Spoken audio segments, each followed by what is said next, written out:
I have something on my face, on my nose. Oh, okay.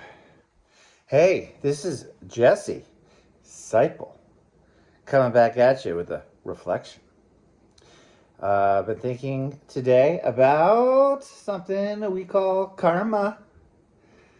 Karma, widely misunderstood as, hey, I did bad in my past life and now I gotta pay for it. Or some kind of cosmic vengeance. When really what it means is you're doing. Um, and I think it's interesting. It's because I'm going to make my testimony today. And again, if it seems like I'm yelling at you, I'm not. I'm yelling at myself 10 years ago, or yelling at myself 5 years ago, maybe even 5 minutes ago. These are all things I'm guilty of messing up. My lessons. But karma, you're doing. Because I'm going to make the case that at the end of the day, you're responsible for all of it. All of it. You're responsible for what you can control, for sure. And you're responsible for how you respond to what's outside your control. And when I am on it and in sync with those ideas and thoughts, I feel pretty unstoppable. Not always there. I shake my fist at the heavens sometimes.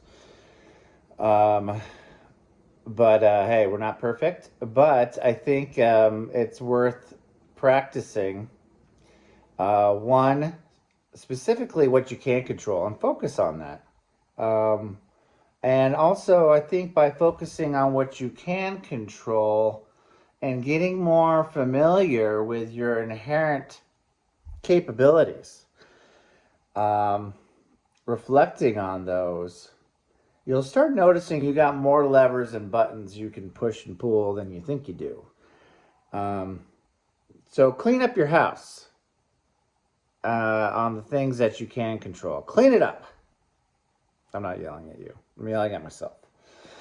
And then what you can't control, there's a lot of that going on.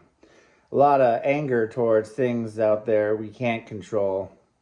One, the first thing you do is you can't let what's outside your control determine how you feel. That's your power. That's within your power. So how do you want to feel about it? Okay, then start looking into, hey, how do I change how I feel? How can I control how I react to things? Because you can.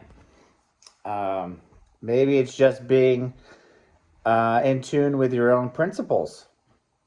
Maybe I think it's related to being confident in who you are yourself. And that you're doing everything you need to do and you're in line with your own principles. In fact, the only times we should get disturbed, I think, is when we violate our own principles or we violate our own authenticity. We shouldn't get upset if someone else is talking about us or saying this or that or the other, because we should be comfortable in our performance and how we add value to the world. And if that's lacking, then maybe you should get disturbed. But don't let other people put you there. Put yourself there and figure it out.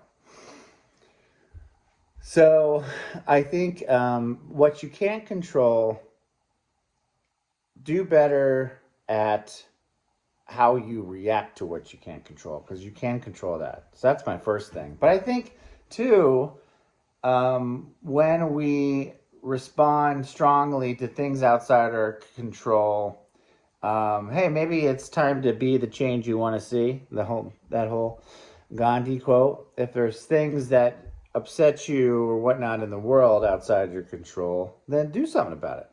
Get out there, get in the fight.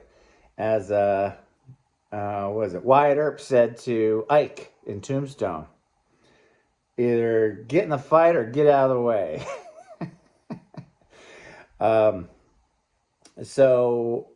But I think if you first control how you react to these things and master that ability, I think too, and by being the change that you want to see, I think you can control it to a degree. Things that you thought were outside your control, I think you'll see. Maybe you won't see it. Maybe it's not black and white, but I think your influence may spread further than you think it does. But it's all on you. This is all about you. This lifetime is about you and what you do. It's not about other people. It's about what you can control. Again, that's why I think testimony is the only form of discourse, because we're all subject matter experts on ourselves. But that's my little reflection for the day. It all comes back to you. It's your responsibility, whether it's in your control to clean it up.